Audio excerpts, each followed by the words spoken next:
Pai, obrigado, Senhor, por esse momento de poder engrandecer e louvar o seu nome, de estarmos juntos em comunhão e por poder, Pai, aproveitar esse momento, que o Senhor esteja, Pai, abençoando esse momento, que possa ser para honra, glória e louvor ao teu nome, que possamos nos edificar e nos sentirmos bem, Pai. Muito obrigado por esse momento, em nome de Jesus. Amém.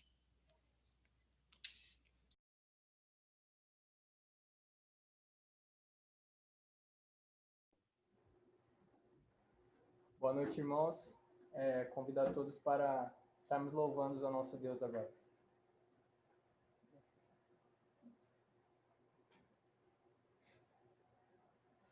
Um, dois, três. Eu me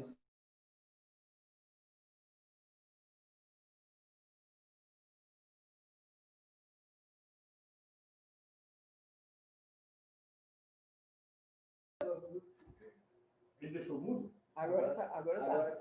Boa noite, irmãos. Convido a todos para estarmos louvando ao nosso Deus agora. Quando estou com o povo de Deus, eu sinto a maior alegria. Quando estou com o povo de Deus, eu sinto a real harmonia. Que prazer ver o povo de Deus louvando, tendo aqui um lugar todo santo. Quando estou com o povo de Deus, eu sinto a maior das alegrias. Quando estou com o povo de Deus, eu sinto a maior alegria. Quando estou com o povo de Deus, eu sinto a real harmonia. Que prazer ver o povo de Deus louvando, tendo aqui um lugar todo santo. Quando estou com o povo de Deus, eu sinto a maior das alegrias. Amém. Eu me sinto bem, eu me sinto bem, ó meu Senhor, porque a presença de Jesus em minha vida me faz sentir bem, eu posso amar, eu posso amar, ó meu Senhor, porque a presença de Jesus em minha vida me faz amar assim. Oh, sim, sim, eu posso servir, eu posso servir, ó meu Senhor, porque a presença de Jesus em minha vida me faz servir assim. Oh, sim, sim, eu posso cantar, eu posso cantar, ó meu Senhor, porque a presença de Jesus em minha vida me faz cantar assim. Oh, sim, sim, eu posso louvar, eu posso louvar, ó meu Senhor, porque a presença de Jesus em minha vida me faz louvar assim. Oh, sim, sim. Surgiu? Cadê o surgiu? Tá aqui. Eis morto Salvador na sepultura, mas com poder vigor ressuscitou. Da sepultura saiu, com triunfo e glória ressurgiu.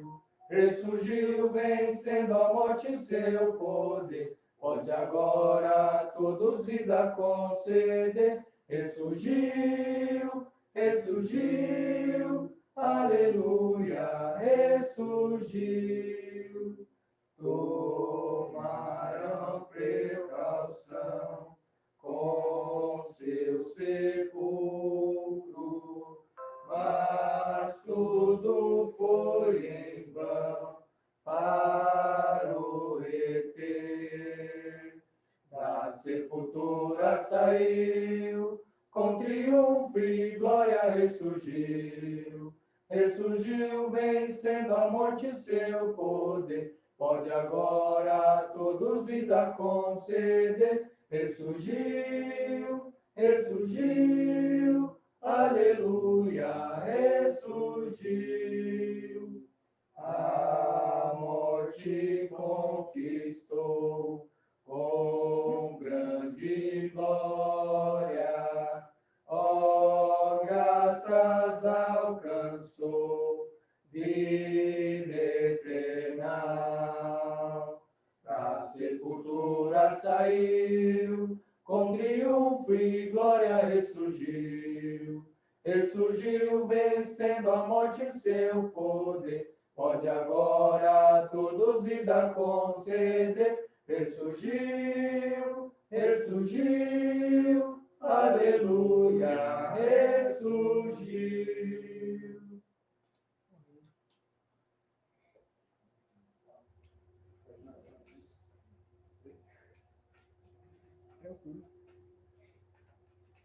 Página 3. Pessoal, página 3. 1, 2, 3. Mantos e palmas espalhando vai o povo alegre de Jerusalém. Lá bem ao longe se começa a ver o Filho do Homem que montado vem. Enquanto mil vozes ressoam por aí, hosana ao que vem em nome do Senhor. Como um alento de grande exclamação, prorrompem com voz triunfal. Hosana, hosana ao Rei. Hosana, hosana ao Rei. Como na estrada de Jerusalém, um dia também poderemos cantar a Jesus Cristo que virá outra vez para levar-nos ao eterno lar. Enquanto mil vozes ressoam por aí, hosana ao que vem em nome do Senhor. Como um alento de grande exclamação, prorrompem com voz triunfal. Hosana, hosana ao Rei. Hosana, hosana ao Rei.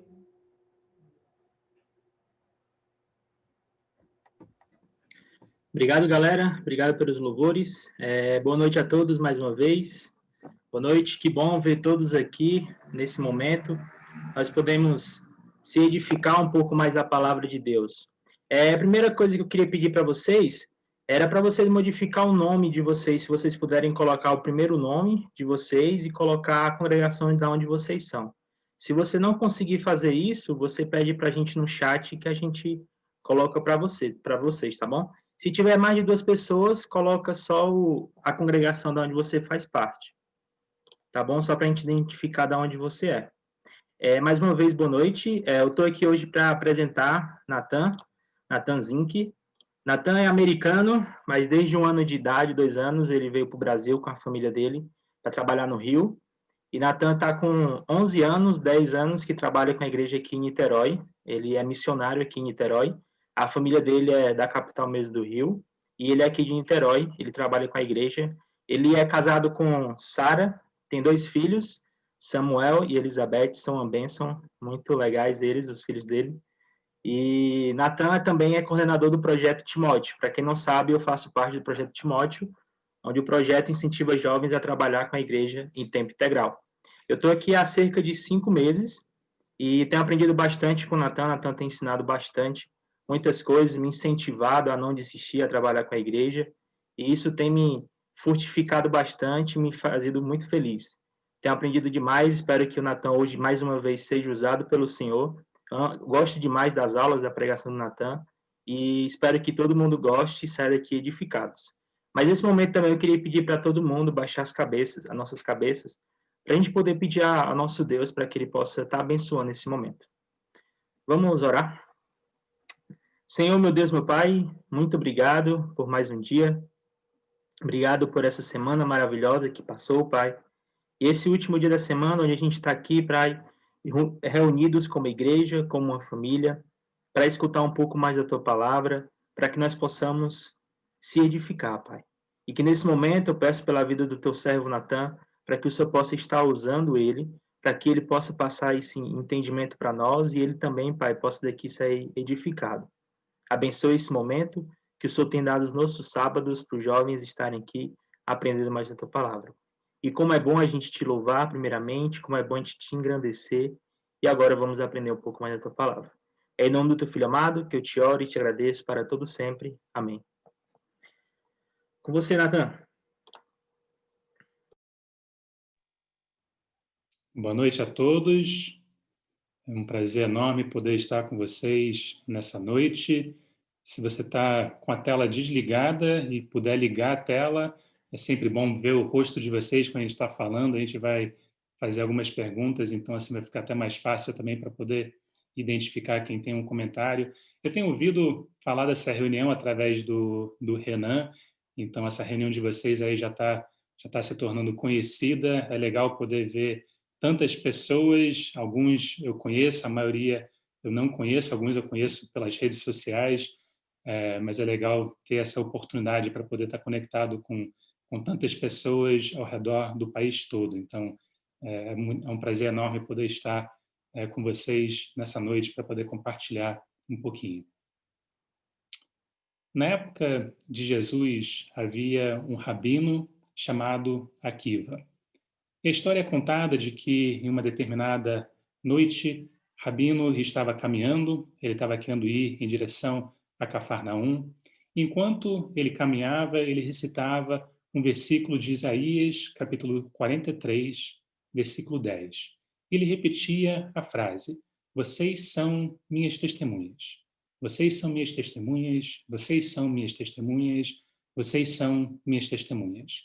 Ele estava meditando nessas palavras e caminhava e chegou numa bifurcação da estrada. Ele queria ir para o lado esquerdo, mas sem prestar atenção, ele acabou indo para o lado direito. Seguindo esse caminho, ele acabou de frente com uma fortaleza. Por ser escuro, por estar escuro, por ser noite, ele não reconheceu que ele estava deparado com uma grande fortaleza. E ali tinha um sentinela, e aquele sentinela viu ele e gritou para Akiva: quem é você? O que faz aqui?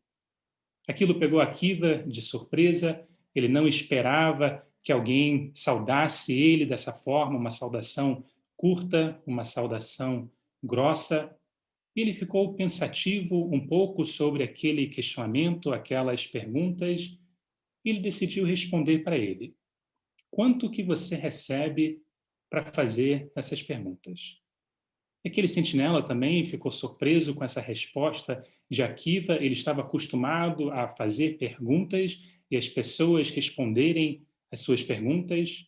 Ele também refletiu um pouco e, finalmente, ele respondeu para Akiva: eu ganho 3 dracmas por semana.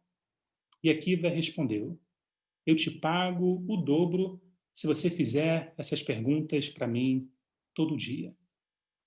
Akiva queria que aquele homem ficasse à porta da sua casa e todo dia, quando ele saísse de casa, que ele fizesse as perguntas para ele: quem é você?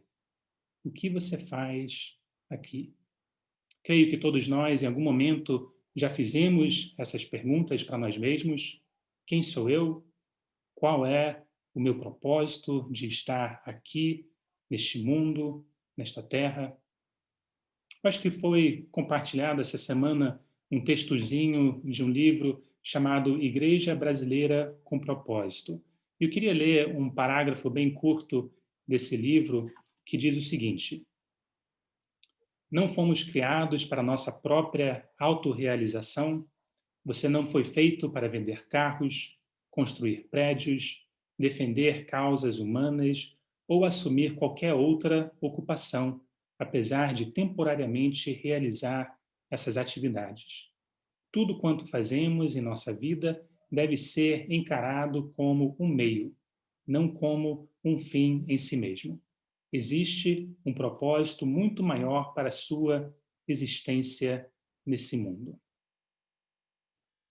Creio que cada um de vocês deve ter alguma atividade, alguma coisa que você faz, e o que você está fazendo agora talvez seja, mas talvez não seja o propósito pelo qual você está aqui.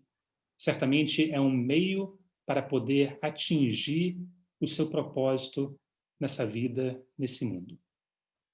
Quem é você? O que você faz aqui? Você pode exercer muitas coisas, fazer muitas coisas nessa vida, mas o que você fizer precisa cumprir o propósito pelo qual você está aqui. Temos um chamado mais alto. Cristo nos chama para algo, Ele deseja, Ele quer que cada um de nós possa cumprir essa missão que Ele tem deixado para nós. Se você não sabe qual é o seu propósito, eu espero que Deus possa mostrar isso para você, eu espero que o nosso tempo junto hoje possa te ajudar a descobrir qual é o seu propósito, a sua missão. Certamente a palavra de Deus tem muito a dizer sobre isso. E a palavra vai nos instruir em relação a qual é a sua missão nessa vida. Os discípulos de Jesus tinham presenciado a morte de Cristo. Tinham visto ele ser sepultado. Imagina o que passava pela cabeça deles. Eles ali seguindo esse homem, acreditando que ele era o Messias, aquele que iria restaurar a nação de Israel, talvez inaugurar um novo reino, todas aquelas expectativas sobre a pessoa de Jesus, e agora, do nada, ele está morto. E eles viram o corpo dele ser levado. Eu imagino que alguns dos discípulos, alguns dos apóstolos, talvez estavam confusos, talvez questionavam como isso poderia ser possível, como que algo assim poderia ter acontecido. Eu gostaria de ouvir de vocês. Como é que você se sentiria se você fosse um discípulo de Jesus naquela época? E se você visse e presenciasse a morte de Cristo? Quais são alguns sentimentos que você iria sentir naquele momento, sendo um seguidor de Jesus?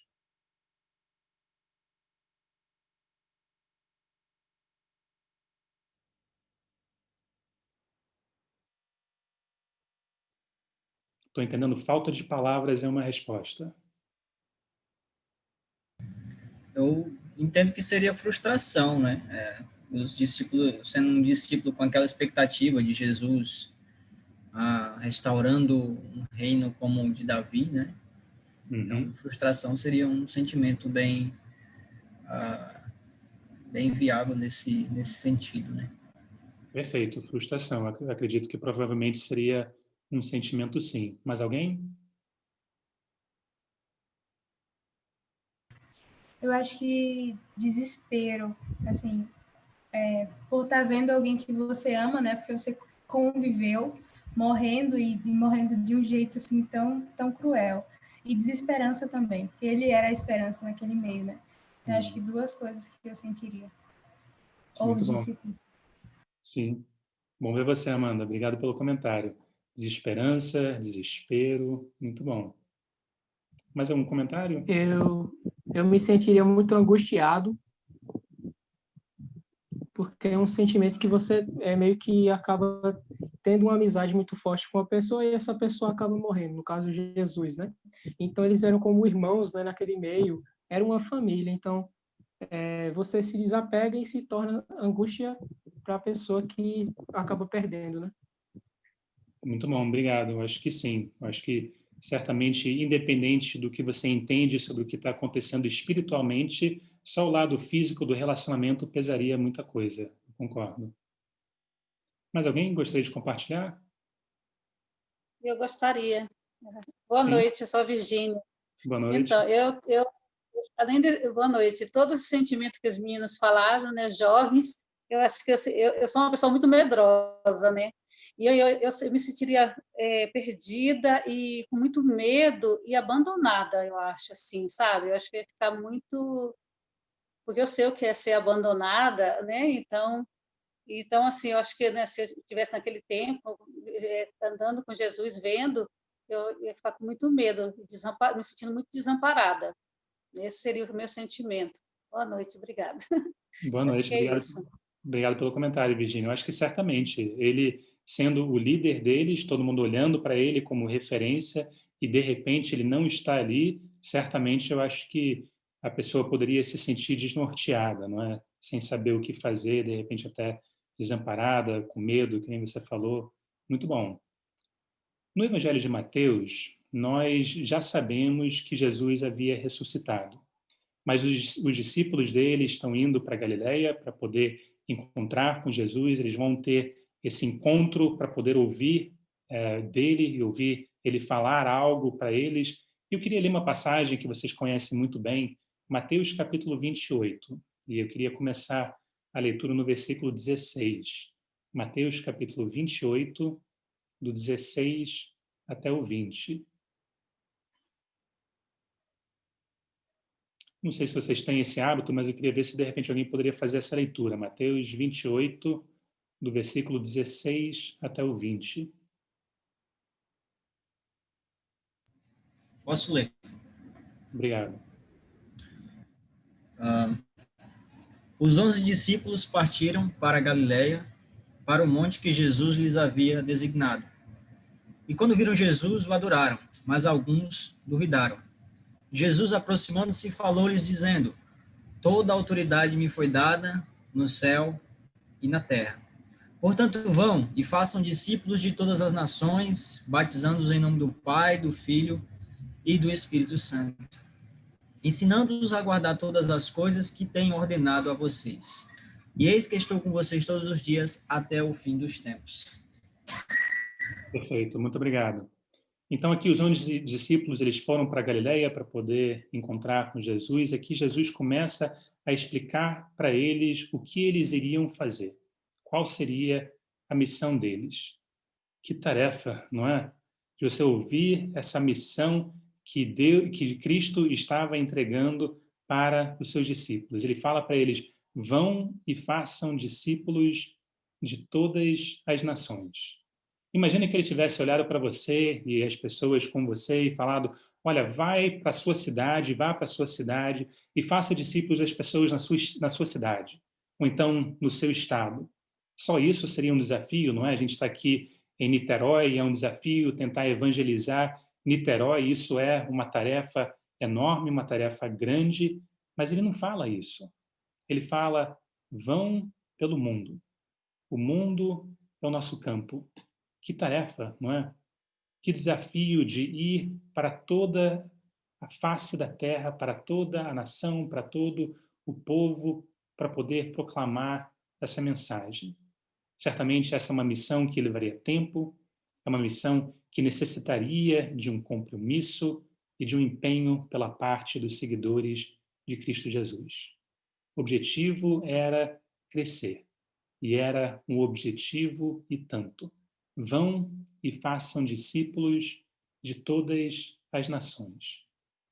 Jesus aqui nesse texto, ele está falando com quem? Vocês conseguiram identificar? Com quem que ele está falando? Alguém sabe?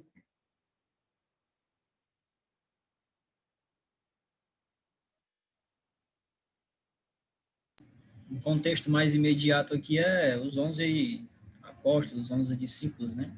Exatamente, ele está falando com os apóstolos, ele está falando com os discípulos, então ele está falando para eles que eles devem ir e fazer discípulos. E talvez a pergunta que a gente precisa refletir, e creio que ela talvez foi compartilhada essa semana pelo grupo no WhatsApp, é: o que é um discípulo? Como é que você define um discípulo? Alguém tem alguma definição dessa palavra?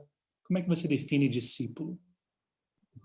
Ser seguidor de Ser um seguidor dele? Muito alguém bom. ou algo. Muito bom, obrigado. Mais alguém? Como é que você define discípulo? Aprendiz, né? Um aprendiz, muito bom. Mais alguém?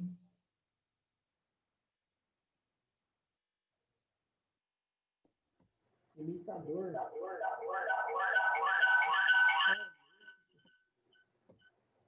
Desculpa, foi libertador? Não entendi a palavra. Imitador. Imitador, agora fez mais sentido. Obrigado. Muito bom. Um imitador, isso. Eu pensei em uma palavra parecida com vocês, na verdade, eu pensei em duas palavras.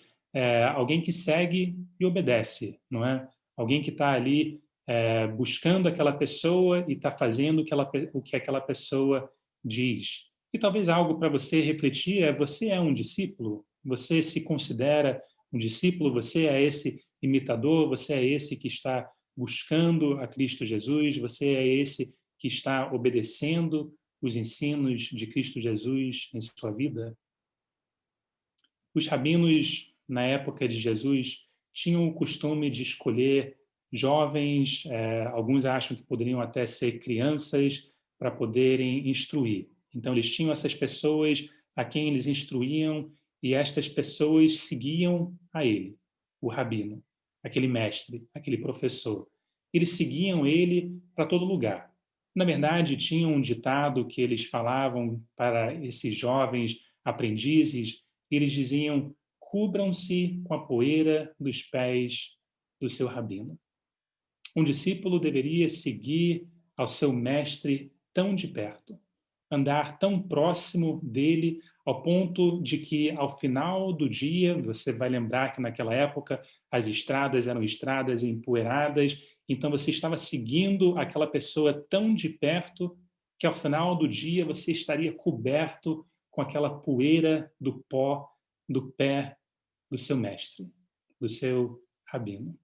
E o que os rabinos estavam tentando dizer e tentando comunicar para esses jovens aprendizes era: observe atentamente, ouça com atenção tudo o que o seu mestre diz, não perca nenhum detalhe da vida de seu mestre, porque ele, o seu rabino, é o modelo da pessoa que você está se tornando. E creio que a gente faz a aplicação pensando, tá bom, se esses jovens deveriam fazer isso com um rabino, um mestre, um professor, e certamente ele estava ensinando o Antigo Testamento, então o ensino seria bíblico, então a gente não vai desmerecer isso, mas se eles devem seguir esta pessoa, este homem tão de perto, tão próximo assim, quanto mais a nós, não é? Que não estamos seguindo meramente uma pessoa, meramente um humano, mas estamos seguindo a Cristo, o Messias, o Salvador.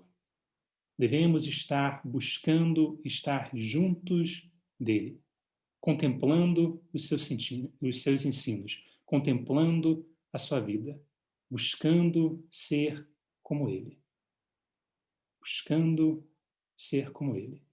Devemos ser como Cristo Jesus. E ser como Cristo Jesus afeta todas as áreas da nossa vida, não é? Ser como Cristo afeta a maneira que eu interajo com a minha família. Ser como Cristo afeta a maneira que eu interajo no trânsito quando estou dirigindo.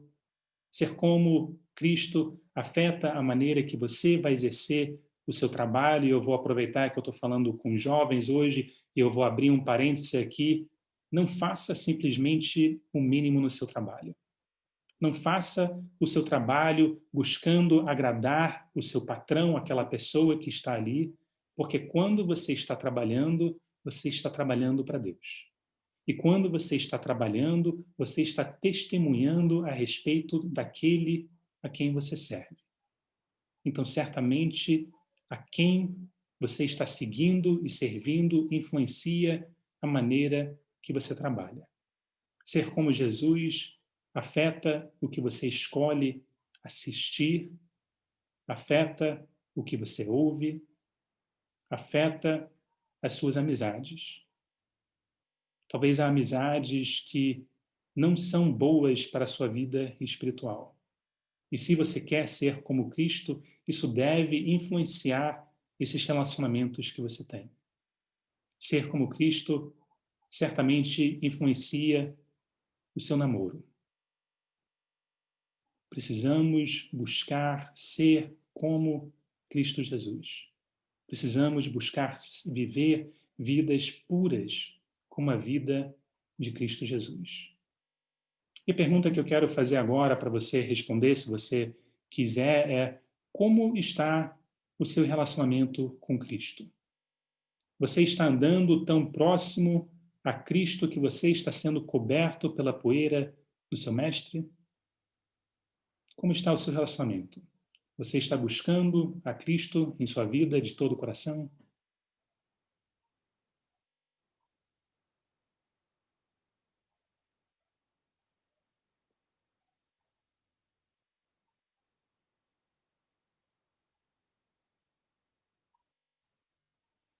Sei que é uma pergunta um pouco mais pessoal e tem muitas telas e muita gente de vários lugares, então talvez isso intimide um pouquinho a falar, mas eu acho que é válido a reflexão, no mínimo.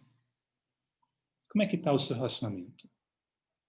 Será que você está mais próximo a Cristo hoje do que você estava há um mês atrás? Será que você está buscando a Ele de todo o coração? Se você estivesse seguindo a Ele, será que a poeira de Cristo estaria batendo em você? Ou será que Ele estaria lá na frente e você estaria acompanhando a Ele de longe? Eu creio que essa questão que o irmão colocou inibe o pessoal comentar, porque acaba dizendo, em certo ponto, um pouco de soberba, né? Eu vou falar de mim, né? Eu entendo que quando as pessoas conseguem ver algo diferente em mim, conseguem notar uma mudança, né? Quem me conhece, quem conheceu o velho Bruno, né? E quem conhece o Bruno da atualidade, por meio desse testemunho das pessoas que falam sobre mim, ali eu vejo que eu estou no caminho correto, né? Não que a poeira seja exatamente, né, pegando a poeira de Jesus ali, mas eu estou seguindo, né? Creio que um pouco de longe ali, né? Tendo que começar um pouco a cabeça para enxergar, mas estou no caminho correto. Mas devido ao feedback que as pessoas dão, né? Quando a pessoa fala, nossa, ó, como você mudou, né? Como você tem nunca imaginei que você fosse cristão, né? Então isso, pelo menos para mim, né? Quando eu começo a olhar para o meu passado, eu vejo, nossa, que bacana, né? Jesus tem me transformado, né? E eu, aos poucos, aí vou seguindo, né? As pegadas de Jesus, né? Então, eu acho que o pessoal inibe comentar por uma questão de, nossa, né? Aquela pessoa ela acha que ela tá santa, né? Ela tá onde assim, no auge, né? E eu acho que isso que inibe um pouco, né? Mas eu creio que, dado o feedback que eu recebo das pessoas, no caminho certo eu tô, né? Mas eu acho que ainda tô um pouco atrás aí, para pegar essa poeira. Né? Obrigado, Bruno. Como eu falei, eu acho que é uma coisa bem, bem pessoal. Obrigado você por estar compartilhando, e certamente eu acho que quando as pessoas conversam conosco, eu acho que isso serve como um espelho para a gente poder refletir em como está a nossa vida, ou pelo menos como as pessoas nos enxergam, nos veem. Mas eu acho que é algo bem interessante para a gente refletir. Como é que está o meu relacionamento? Será que se eu estivesse seguindo a Cristo, a poeira dos pés dele estariam caindo sobre mim? E creio que a nossa esperança é essa. Você está aqui num sábado às 20 horas e creio que você está almejando isso, buscando isso, senão você não estaria aqui. Então, certamente nós temos esse intuito de estar nos aproximando ao nosso Mestre. E certamente, creio, voltando na passagem de Mateus 28, para fazer um discípulo, você precisa ser um discípulo. Então, seria muito difícil você fazer um discípulo se você não é um discípulo. E se você não é um discípulo, você não tem como cumprir essa missão, esse propósito. Em João capítulo 15, se você puder abrir lá, João capítulo 15, versículo 5, Jesus vai usar a ilustração de uma videira, João 15, versículo 5. Ele vai falar o seguinte: eu sou a videira, vocês são os ramos. Se alguém permanecer em mim e eu nele, esse dá muito fruto, pois sem mim vocês não podem fazer coisa alguma. E Cristo aqui diz que nós devemos permanecer nele. Um ramo não vai viver se não estiver ligado à videira, um galho não vai sobreviver se não estiver ligado a um tronco. E aqui na minha casa, os meus filhos gostam de sair e ir para o quintal e brincar, ainda mais nessa pandemia, então eles gostam de brincar. E hoje a minha filha estava brincando no quintal e ela estava procurando flores. Eu perguntei para ela qual a flor mais bonita. E aqui no quintal tinha umas 5 flores que ela podia escolher, e essa foi a flor que ela escolheu. Ela identificou essa daqui hoje como a flor mais bonita do nosso quintal. Você diria que essa flor, nesse momento, está viva ou está morta?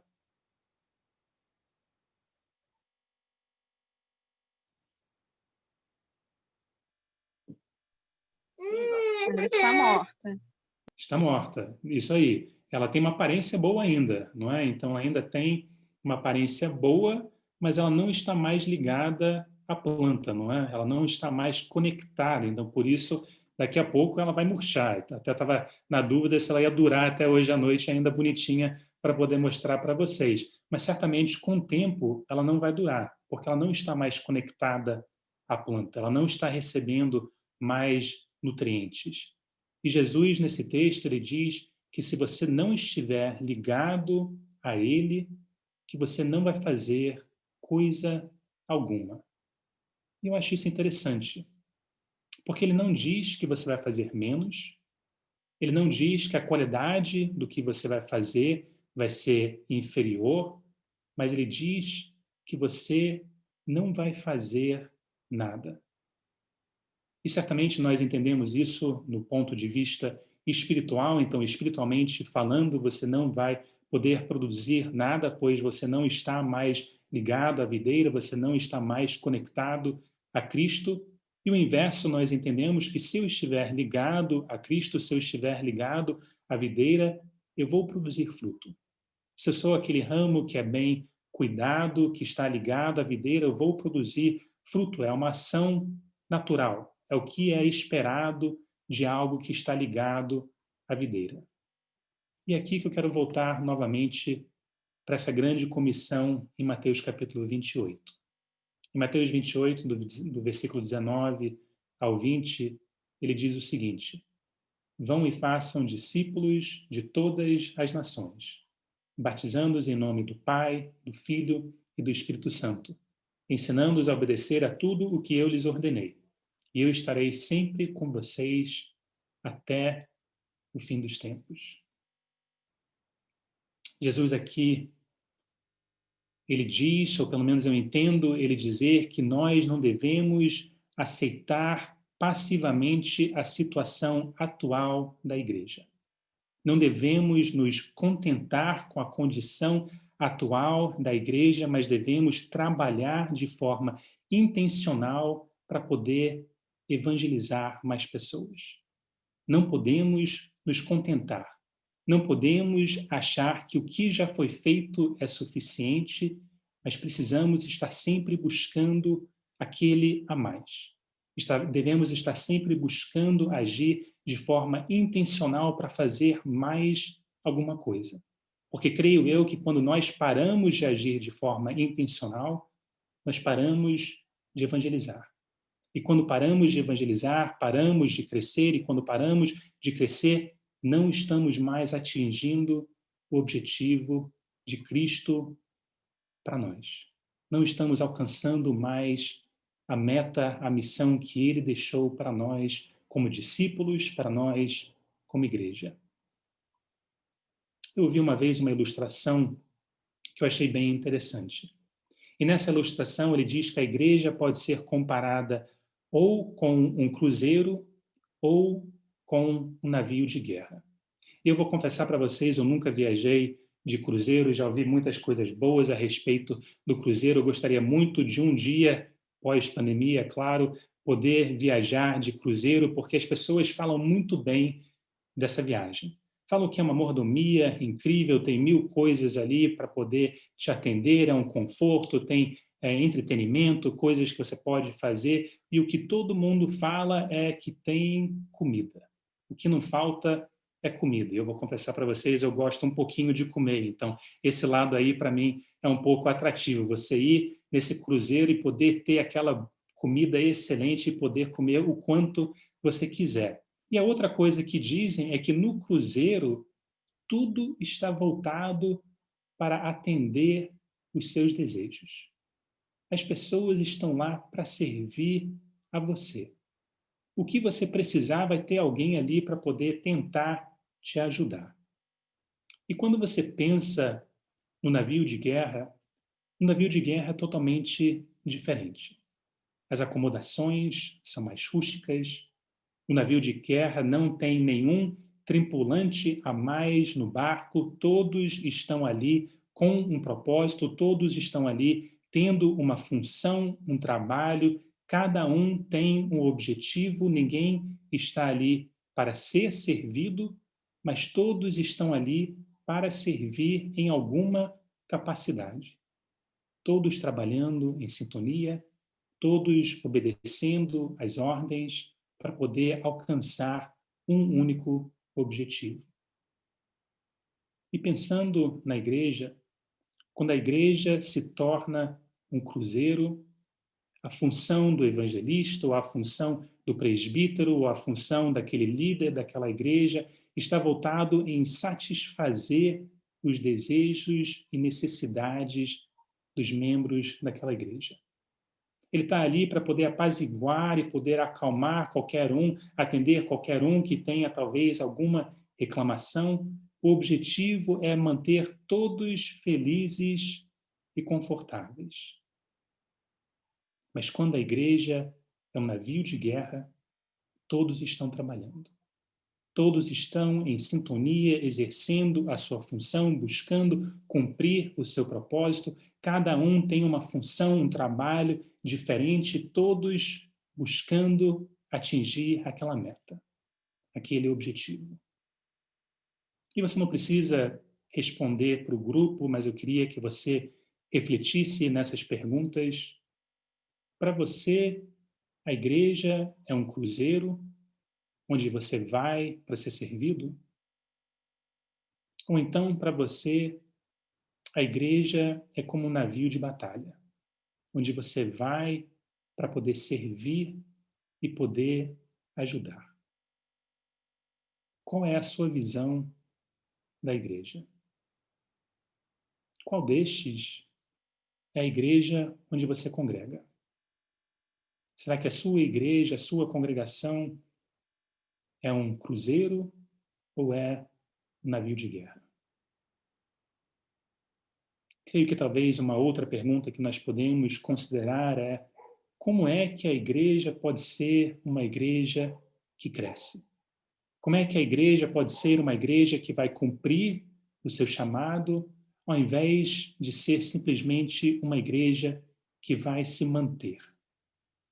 Creio que uma igreja que cresce é uma igreja que age, é uma igreja que se arrisca, que ela continua a buscar, tentar fazer e impactar a comunidade onde ela está para poder salvar e alcançar almas para Cristo Jesus.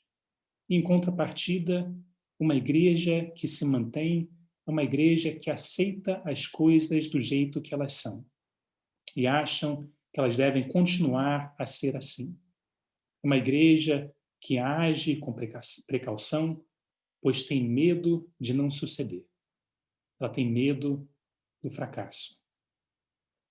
Eu tenho falado bastante sobre a igreja, mas eu acho que a gente tem que talvez fazer isso mais, tornar isso mais pessoal, porque eu e você, como discípulos, como partes deste corpo, partes desta igreja, não podemos agir assim.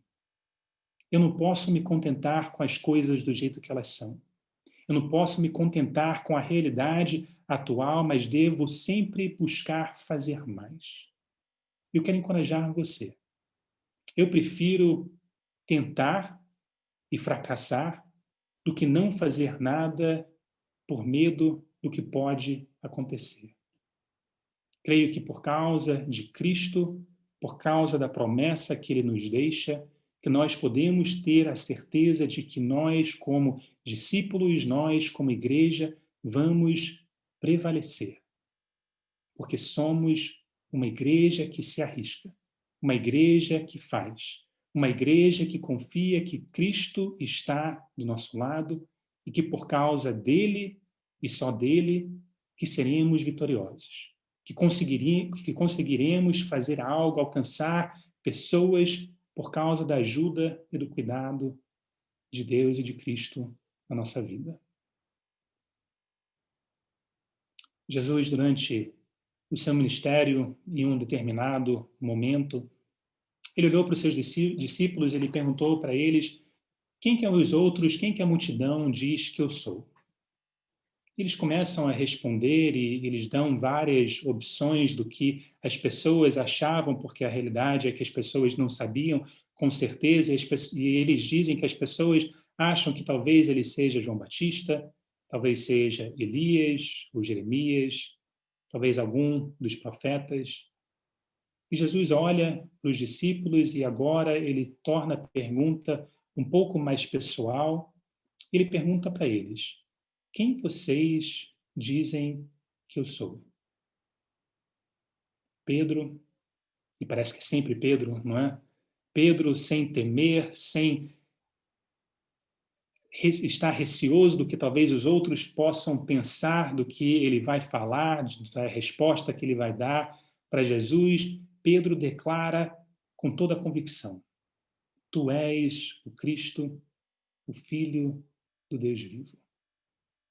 E em Mateus capítulo 16, eu queria convidar você para poder abrir a sua Bíblia e poder acompanhar a leitura. Em Mateus capítulo 16, no versículo 17, Jesus vai responder a Pedro e ele vai dizer o seguinte, Mateus 16, eu vou ler o 17 e o 18. Feliz é você, Simão, filho de Jonas, porque isso não lhe foi revelado por carne ou sangue, mas por meu Pai que estás nos céus. Eu lhes digo que você é Pedro, e sobre esta pedra edificarei a minha igreja, e as portas do Hades não poderão vencê-la. Não sei se você vai concordar comigo, mas eu acho que é fácil que muitas vezes nós aderimos a um pensamento de que nós, como cristãos, nós, como igreja, nós, como discípulos de Jesus, precisamos nos proteger do mundo. O mundo todo dia está pior. É só você olhar o noticiário e ver as coisas que estão acontecendo. As coisas realmente parecem estar a cada dia pior. E podemos talvez ter essa noção, essa ideia de que se nós confiarmos em Deus, se formos fiéis, que se nós suportarmos as tentações, as provações, que se nós aguentarmos tudo o que está acontecendo, que alguns de nós vamos conseguir escapar. Talvez não vão ser muitos que vão ser salvos, mas alguns vão conseguir ser fiéis. E tem muita gente, tem muitas igrejas que pensam assim. Na minha opinião, esse é o tipo de pensamento que leva uma igreja a se precaver e a se prevenir do mal que está sempre odiando. Eu espero que você vai concordar comigo que esta não é a imagem que Cristo descreve, da maneira que Cristo descreve a sua igreja em Mateus capítulo 16. Porque no final do versículo 18 que nós lemos, Jesus diz: e as portas do Hades não poderão vencê-la. Imagino que tem alguns de vocês que já serviram as Forças Armadas, no mínimo todo mundo já viu filme sobre guerra, então acho que não seria difícil entender o que está acontecendo aqui, porque em uma batalha, uma porta ou um portão seria uma arma ofensiva ou seria uma arma defensiva? Era uma arma para atacar ou uma arma para se defender? Para se defender, não é? Você nunca viu uma pessoa com uma porta ali no ombro atacar, não é? Não vai acontecer. Você não vai usar uma porta dessa maneira. Uma porta ou um portão é uma arma defensiva. não é? E aqui o texto de Mateus 16 diz que as portas do Hades não vão prevalecer. Quer dizer que esta arma defensiva do nosso inimigo não vai durar. Eu quero que você preste atenção. Jesus aqui descreve a imagem que ele usa da igreja, a imagem que ele usa para descrever a mim e a você é de uma igreja que está conquistando almas para Jesus. Em Mateus 16 nós vemos essa imagem de uma igreja que está conquistando o terreno adversário, o terreno do inimigo, ao ponto de que as portas do Hades são destruídas pela ofensiva da igreja. Da igreja que é liderada por Cristo, da igreja que é guiada pelo Espírito Santo. Este é o propósito de Deus para nós. Ele quer que nós possamos ir ao encontro do inimigo e proclamar a mensagem do Evangelho de Cristo Jesus. Independente da sua situação de vida, eu quero que você ouça a mensagem de hoje de que Deus tem um plano para você. Há um trabalho fundamental que você precisa estar exercendo. Eu acredito que nós, como igreja, nós, como discípulos, podemos voltar para os dias de Atos, onde a igreja estava expandindo de forma exponencial, conquistando almas para Cristo Jesus. Creio que Atos não deveria ser olhado por nós como sendo algo anormal, algo atípico, mas creio que a verdade é que talvez, e aí fica aí para a sua conclusão, talvez os dias de hoje deveriam ser considerados atípicos. E o que acontece em Atos deveria ser considerado como normal para o reino de Deus. Creio que nós, como pessoas, devemos olhar para Cristo, pois temos nele o nosso Salvador, o nosso Mestre, devemos contemplar a glória de Deus em nossa vida, devemos permitir que os nossos corações sejam verdadeiramente aquebrantados pelo Evangelho, para que nós possamos ser mais como Cristo, para que nós possamos viver como Ele e assim fazer discípulos, pois este é o nosso propósito. Essa é a nossa missão. Amém? Queria fechar com uma oração. Vamos orar.